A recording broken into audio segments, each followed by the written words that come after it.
It wasn't only in the States that people had slaves. In the early days of this country, many white people kept slaves too. Many white men stole the lives of blacks with slavery.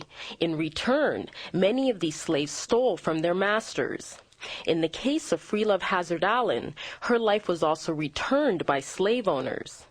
Freelove Hazard Allen was a slave of a colonel in Charlottetown.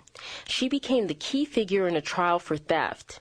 In the spring of 1796, she was charged with theft, along with her husband and another male slave. All three were described as servants of the colonel. The theft took place in the barracks of the commanding officers on March 21, 1796. Freelove admitted to stealing coins and clothing with a value of 25 pounds, but she gave no reason for her actions. Freelove's husband and the other slave were accused of aiding the crime and accepting stolen goods.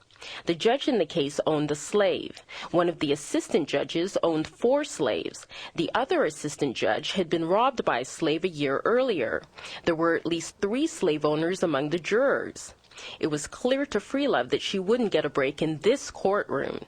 Section 18 of the Act relating to treasons and felonies made embezzlement by slaves with a value over 40 shillings or 2 pounds a felony.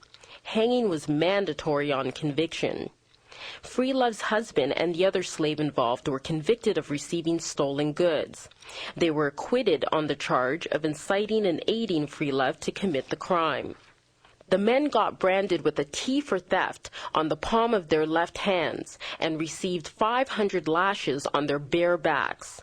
After that, they returned to jail until each could post a bond to keep the peace. Freelove was convicted of larceny and sentenced to death. She was scheduled to hang April 5, 1796.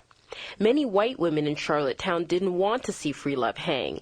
A petition was started right away to save her life.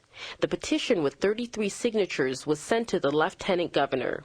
The petition had some conditions. It said that Freelove acknowledged her crime and would agree to be indentured for life and sent to the West Indies or elsewhere and sold. If she returned to PEI, she would be executed. Freelove agreed to the conditions. Since she was illiterate, her signature of X was marked for her by one of her sympathizers. The women who signed the petition displayed a sisterhood with Freelove. Petitions for clemency were common, yet they almost never were made for women. Perhaps that's why it was a success. On May 9, 1796, Freelove was given 40 days to leave Prince Edward Island. That is the last heard of Freelove Hazard Allen. It is assumed she left Canada alive and never returned. I'm Donna Kakonge.